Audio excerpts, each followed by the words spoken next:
Haleellaa haaloo ba'uuti jedhamee wal duraa duubaan godina Wallagga Ba'aa aanaa Haroo Lammuu keessatti raawwatameen lubbuu namoota nagaa 29 darbe jedhame.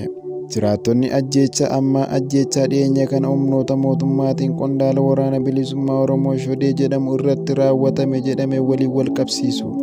Raayaan ittisa biyyaa tibbana humnoonni nageenyaa mootummaa odeeffannoo argataniin qondaala olaanoo WBO ajajaa olaanaa WBO Marroo Dirribaatti dhiyeenya qabu Shodee jedhamu aanaa Haroo Lammuu keessa osoo socho'aa jiru ajjeesu beeksise. WBO'n dhimma kana ajjeechaa Shodee jedhamee waan jedhen qabu. Ergasii godina Wallagga Ba'aa aanaa Haroo Lammuutti eebila 7 hanga 12 gidduutti haleellaa wal duraa duubaan raawwatame yoo xiqqaate namoonni nagaa 29 ajjeefamaniiru jedhan jiraattonni. Haleellaan kun hidhattoota waraana bilisummaa Oromoo waliin hidhata qabaniin raawwatame jedhu jiraattonni. Firoonni miidhamtoota Addis Istaandardiitti akka himanitti ajjeechaan kun gocha haaloo ba'uu hidhattoonni WBO namoota dhuunfaa Shodee keessatti hirmaannaa qaban jedhaman irratti xiyyeeffatanidha.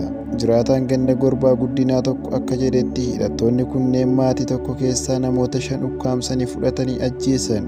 Ajjeechaa marsaa lammataa eebila 12 raawwatameen daa'imman umurii 11 gadii 3 dabalatee lubbuu namoota 5 darbuu jiraattonni himani.